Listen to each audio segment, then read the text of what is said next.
Dad raised his glass, smirking, and said, "You don't matter to this family, never have, never will." The room froze. Fork stopped mid-air.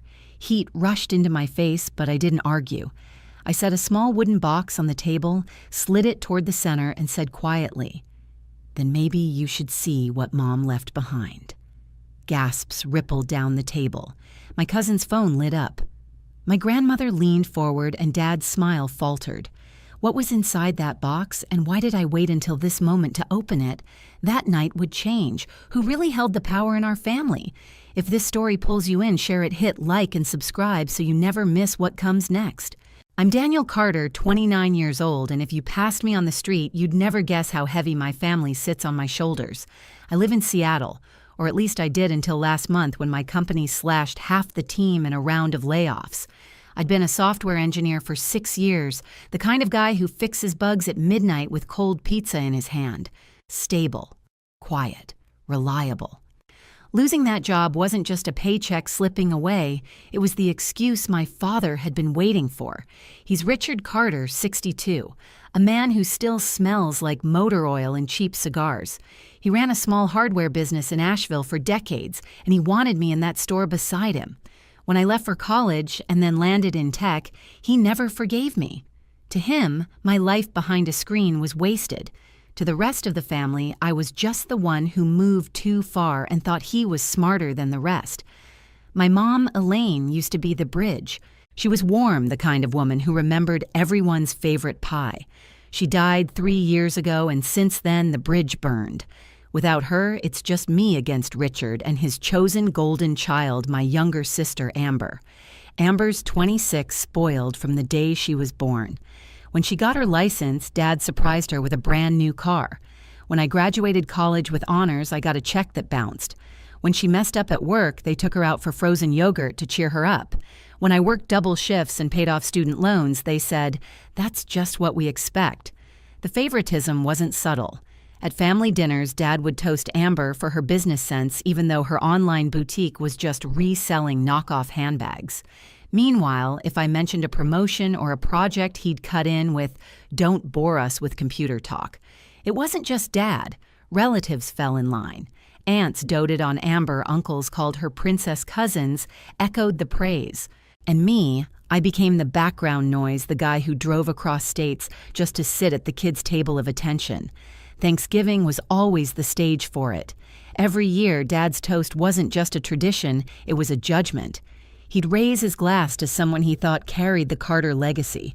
Last year, it was Amber for landing a lease on a boutique storefront. The year before that, it was an uncle for paying off his truck. Me, never once. That's why this year mattered. It wasn't just turkey and pumpkin pie. It was the family court in session, Dad presiding. Attendance was mandatory. His words, not mine. A week before I flew in, I sat in my tiny Seattle apartment, packing the same sweater I'd worn 3 Thanksgivings straight. The box sat on my desk, a small wooden box, edges worn smooth, the name Carter, carved faintly on the lid.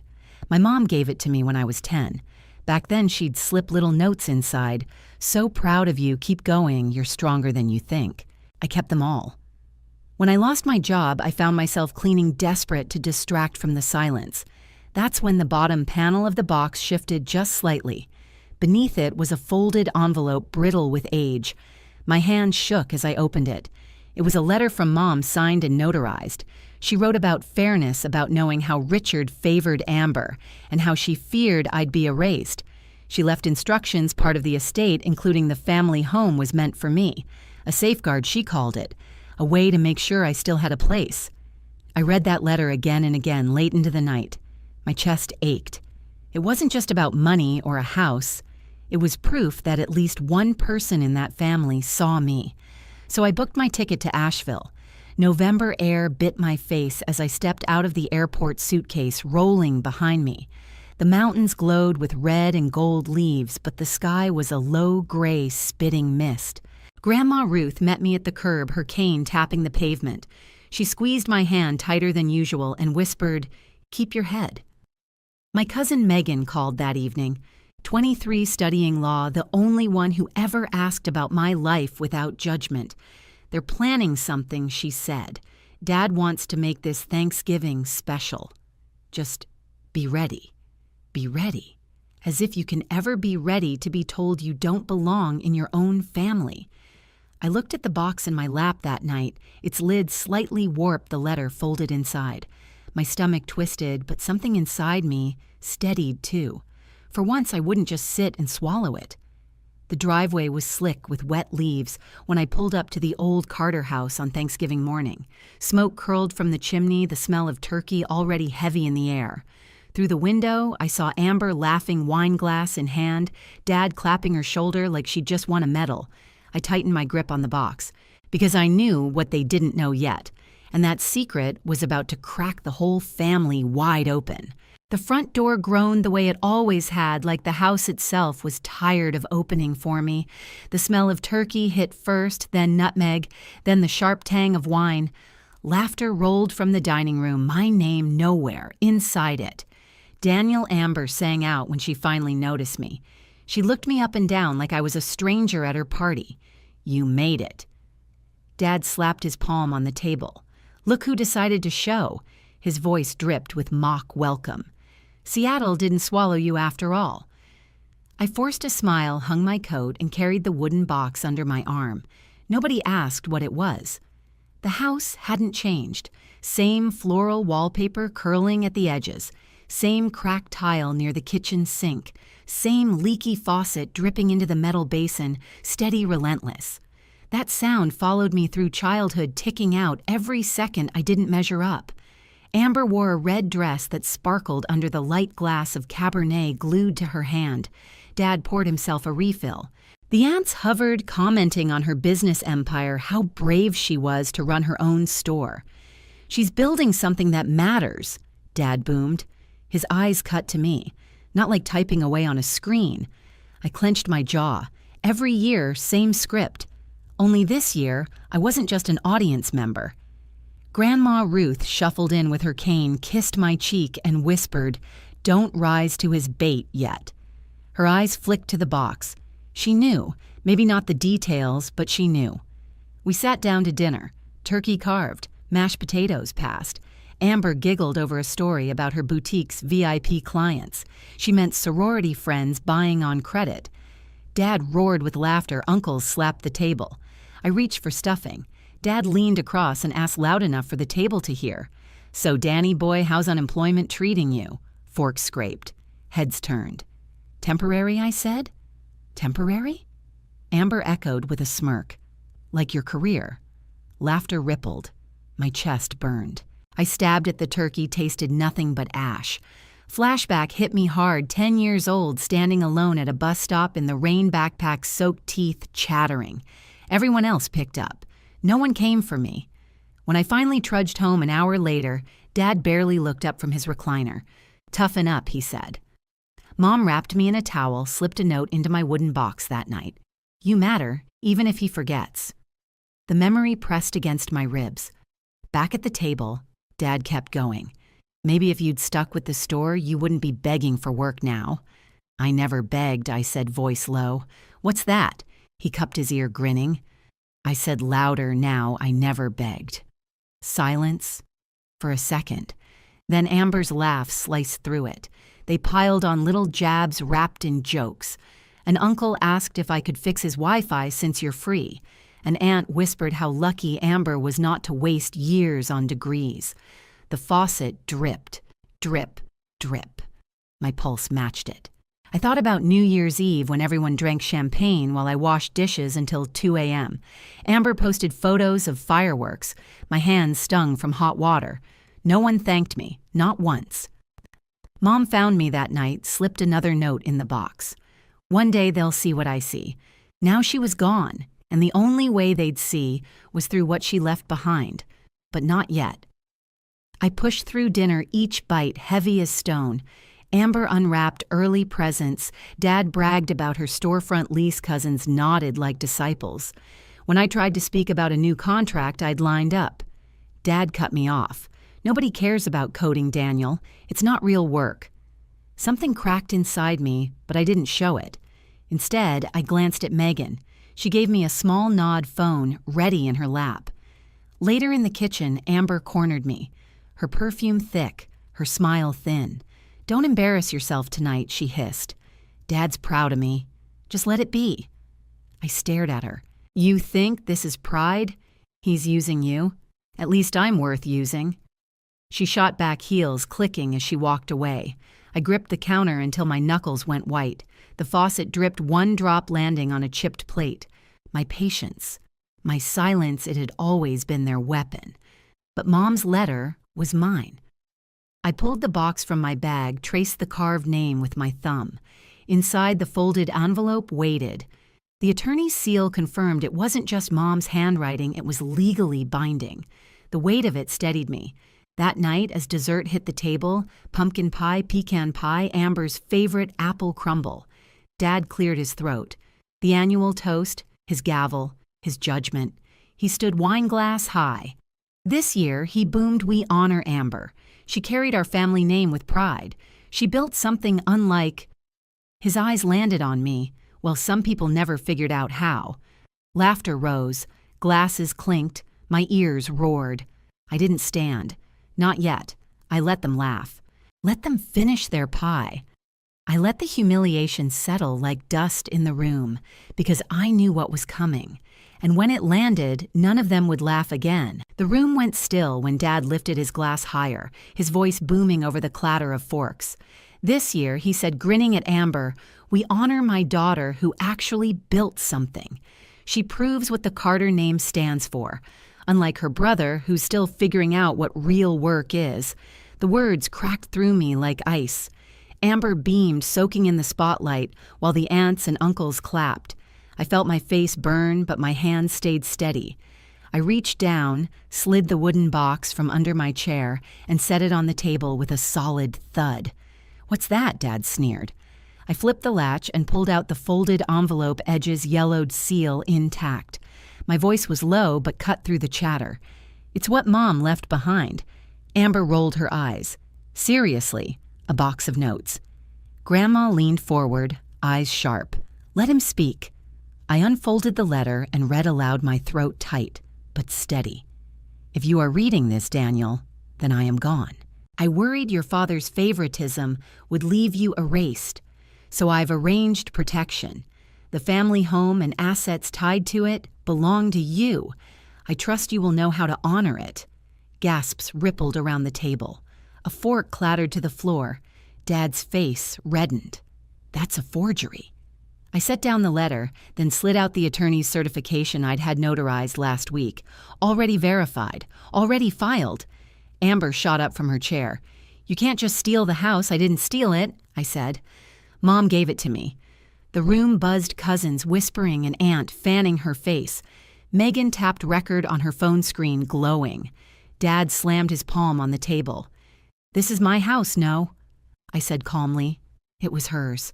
And she decided who mattered. His jaw clenched so hard a vein bulged in his temple. "You ungrateful grandma's cane struck the floor." "Enough." Her voice, thin but firm, cut through him. I opened the box again and slid out a second envelope, one I'd found tucked with the first. Mom wasn't the only one. Dad's eyes flicked to it, confusion cracking his fury. "This," I said, "is Grandma's letter, signed at church, witnessed, and filed. It states that if you contest Mom's will, her small trust fund shifts to me for legal fees, for repairs, for whatever it takes." Gasps again. Amber sank back into her chair. Dad stuttered. You planned this." "I didn't," I said. "Mom and Grandma did." The silence that followed was heavier than his toast had ever been.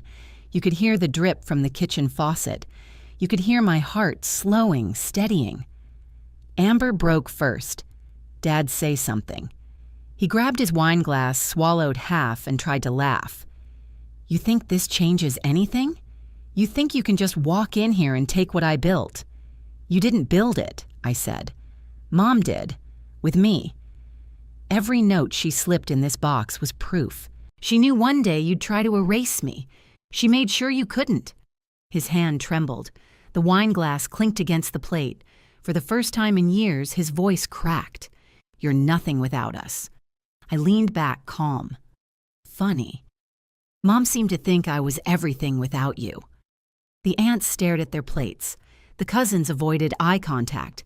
Even Amber had gone pale lipstick, smudged at the corner of her mouth. Grandma reached out and touched my hand. Her fingers were cold but strong. "Elaine was right," she whispered. "Dad tried one last swing. No lawyer will let this stand. I'll fight you every step." I slid the attorney's card across the table. "Already filed, and you know the clause contest it and you forfeit your share." His laugh collapsed into silence. He knew. Everyone knew. The wooden box sat between us, no longer just a relic, but the gavel that ended his reign. I looked around the table. Faces, pale mouths, shut. For the first time in my life, the silence was mine. And in that silence, I realized they weren't just losing the house. They were losing control. The next morning, Asheville was washed in gray mist. I woke in the guest room, the house too quiet, as if even the walls were ashamed of what they'd heard. The wooden box sat on the dresser, Mom's letter folded neatly inside, and for once I didn't feel like hiding it. By 9 a.m., I was in Linda Morales' law office downtown. She was the attorney who'd reviewed the letter weeks earlier. She wore a navy blazer, eyes sharp behind thin glasses. "You ready for this to get ugly?" she asked. "It already is," I said. She filed the probate papers stamped in sealed copies tucked into a folder with my name on it. "Once notice goes out, they can huff and puff all they want, but that clause will hold." I exhaled. It felt like a lock clicking into place. Back at the house, Dad's truck was gone.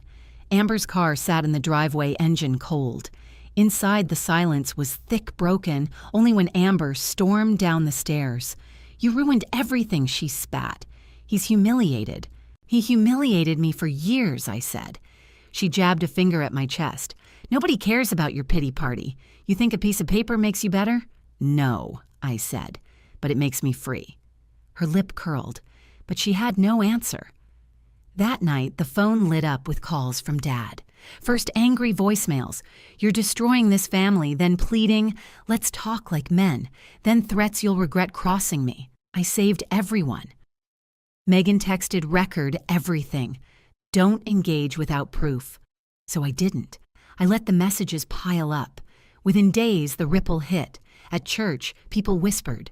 Grandma Kane Steady spoke louder than she had in years. Elaine wanted Daniel safe. "He is safe now." It spread fast. Dad tried spinning his version, claimed I forged the papers, claimed Mom was confused before she died. But the notarization, the lawyer's file, the witnesses, it all crushed his story. Even his friends stopped nodding when he spoke. Amber doubled down online. Cryptic posts about betrayal, about snakes in the family. She tagged me once. I didn't bite. Others asked for proof. She deleted the post. One evening, Dad cornered me in the driveway. His face, blotchy eyes, bloodshot. "You think you've won," he growled. "I don't want to win," I said. "I just want peace. This house is mine." "No," I said, calm as stone. "It was Mom's, and she gave it to me. You can stay until the court finalizes things. After that, you'll need to go."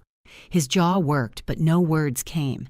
He turned, slammed the truck door, and peeled out. I didn't chase him. Not anymore. Weeks passed. I stopped sending the money transfers he always demanded. Calls dwindled from rage to silence. Amber moved back to her apartment, posting selfies with captions like, "New chapter." The aunt stopped inviting me to gatherings, but I didn't miss them. I focused on the house, fixed the leaky faucet myself, water no longer mocking me with every drop. Painted the cracked walls, replaced the dim bulbs with warm light. Slowly, it felt less like their fortress and more like my home. Work came, too. A contract with a startup in Seattle, remote this time. Enough to pay bills, enough to prove I wasn't sinking. Therapy helped. Long runs through the Blue Ridge Parkway helped more. Cold air in my lungs leaves crunching underfoot silence that didn't suffocate. Still, Dad tried one last move. A letter from his lawyer arrived threatening to contest. I brought it straight to Linda. She smirked. Clause kicks in. He contests, he loses everything. We filed the response. Weeks later, his lawyer withdrew. That night, I stood on the porch letter in hand, air sharp with wood smoke from neighbors' chimneys. The house behind me wasn't a cage anymore.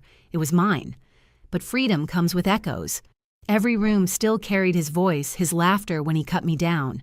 Every corner still remembered me as the background child. I could live with that.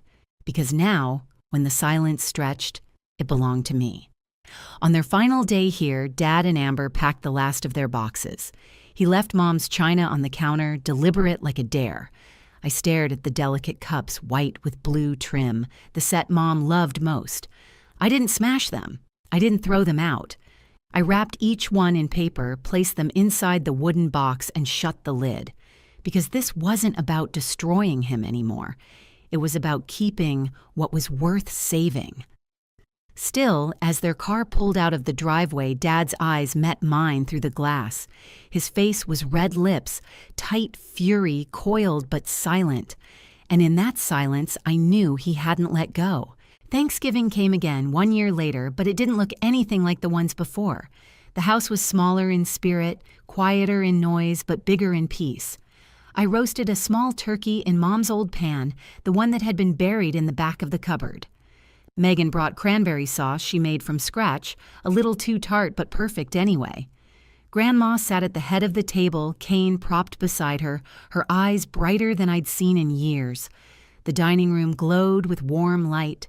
No booming speeches, no cruel laughter, no glasses raised to belittle someone. Just clinking silverware, gentle conversation, and the kind of silence that feels safe. I set the wooden box in the center of the table. Not as a weapon, not as proof, but as a reminder. Inside it, now were new things, photos of hikes with Megan postcards from Seattle friends, a letter I'd written to Mom telling her I was okay. For the first time, the box wasn't just about survival, it was about life. Sometimes I still hear Dad's voice in my head, sharp and dismissive. Sometimes I still see Amber's smirk when she thought she'd won. But those echoes don't rule me anymore. They fade under the sound of leaves rattling outside, or the soft hum of the oven, or Grandma's laugh when Megan tells a clumsy joke. I learned something in that fight. Family doesn't always mean safety. Blood doesn't guarantee loyalty. Sometimes you have to walk away or stand up and let go to save yourself. Mom tried to protect me the only way she knew how, with a letter, with love hidden in wood and ink, and in the end, that was enough. Enough to remind me I wasn't invisible. Enough to give me the strength to claim a place at the table even if it meant clearing out the rest of them. I'm not angry anymore. I'm not begging either. I'm building, piece by piece. A home that feels mine. A future that's not chained to their shadows. When I look around this house now, I don't see their judgment. I see new beginnings. A table set for the ones who stayed. Next Thanksgiving, the toast will be mine. And it won't be about blood. It'll be about choice, about finding the family who proves you matter, not with words, but with love that shows up and stays. Have you ever had to walk away from family to protect yourself? Tell me your story below. Don't forget to like, share, and subscribe so you won't miss what comes next.